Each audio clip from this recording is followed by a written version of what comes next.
家庭价值观与个人信仰的影响，在家庭中长大的每个孩子，或多或少都带着家人给予的价值观。这些价值观像一张隐形的地图，指引他们的行为和选择。然而，当青少年开始思考自己是谁时，这张地图可能不再看起来这么清晰。他们开始挑战父母的信仰，怀疑家庭的价值观，甚至对规则有点叛逆。子瑜从小在一个非常注重传统价值的家庭长大，他的父母是忠实的教会成员，家里常常讨论信仰与家庭价值，诚实、尊重、努力，这些词汇每天都像背景音乐一样围绕着他。然而，子瑜16岁时，他突然对这些音乐感到刺耳了。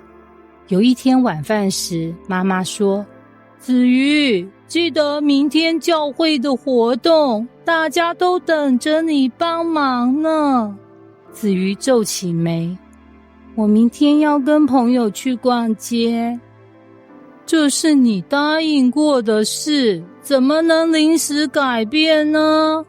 妈妈的声音里带着一丝责备。“我又不是小孩子了，为什么一定要按照你的安排来？我也有自己的生活。”子瑜的语气明显提高。妈妈愣了一下，刚想回想，爸爸插嘴：“子瑜，这可不是我们家的作风，你忘了诚实和守承诺的重要性吗？”子瑜冷笑了一下：“也许那只是你们的价值观，跟我没关系。”他说完，放下筷子跑回房间，留下爸妈面面相觑。接下来的几天，家里的气氛特别僵硬。子瑜开始把耳机戴得更紧，父母则更频繁地用眼神对话。有一个周末，子瑜和他的朋友茉莉约了一起去看电影。电影放映前，茉莉突然提起她最近的一些挣扎。“我爸妈常常吵架，但他们总说是为了我才不离婚。我真的不懂，这样的家庭有什么意义？”子瑜愣住了，他从来没想过朋友的家庭是这样的状况。相比之下，他的家庭虽然有争执，但一直给他稳定的支持。当晚，子瑜回到家，看到妈妈正在收拾厨房，他犹豫了一下，开口说：“妈，我今天发现茉莉的爸妈关系很不好，我才觉得我们家其实还挺好的。”妈妈惊讶地停下动作，看着子瑜笑了笑：“家人之间有矛盾很正常，但我们的价值观是帮助我们在困难中找到方向的。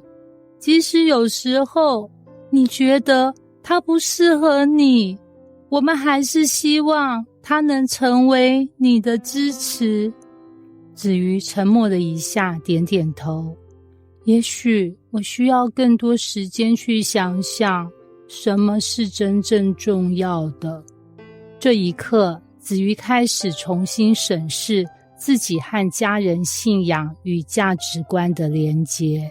家庭价值观如何影响青少年？一、价值观的传承。家庭是价值观的第一个培养皿，孩子从小耳濡目染父母的行为和信仰，这些会成为他们生活的基础。然而，当孩子进入青少年阶段，他们会质疑、挑战这些价值观，试图找到属于自己的信念。二、信仰带来的稳定感。像子瑜一样的青少年，可能对父母的信仰不以为然，但这些信仰往往在他们面对困难时提供稳定的支持。3、自由与规范的矛盾。青少年渴望独立，但又需要指引，父母需要在这之间找到平衡，既尊重孩子的探索，又保留一定的界限。父母如何帮助孩子平衡家庭价值观与个人信仰呢？1、倾听孩子的声音。当孩子挑战家庭价值观时，与其直接反驳，不如问问他们的想法。你觉得什么样的价值观更适合你？2、分享自己的经历。父母可以分享自己如何找到信仰与价值观的过程，让孩子知道探索是一个成长的自然阶段。3、提供支持而非控制，给孩子足够的空间去试错，但在关键时刻成为他们的后盾。实作练习，理解家庭价值观与信仰的影响。练习1：家庭价值观讨论，和孩子一起列出家庭中最重要的3个价值观，讨论这些价值观如何影响生活中的决定。练习2：个人信念清单，鼓励孩子写下自己认为重要的信念，然后与家庭价值观进行对比，看看有哪些相同与不同之处。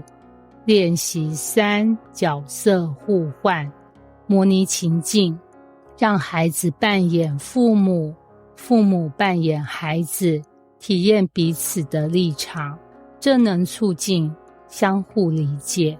结语：共同探索，找到连结。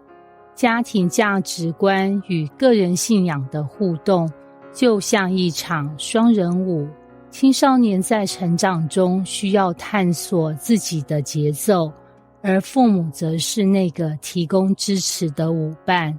当孩子最终找到属于自己的步伐时，他们会发现，那些曾经的规则并不是束缚，而是一份无形的爱。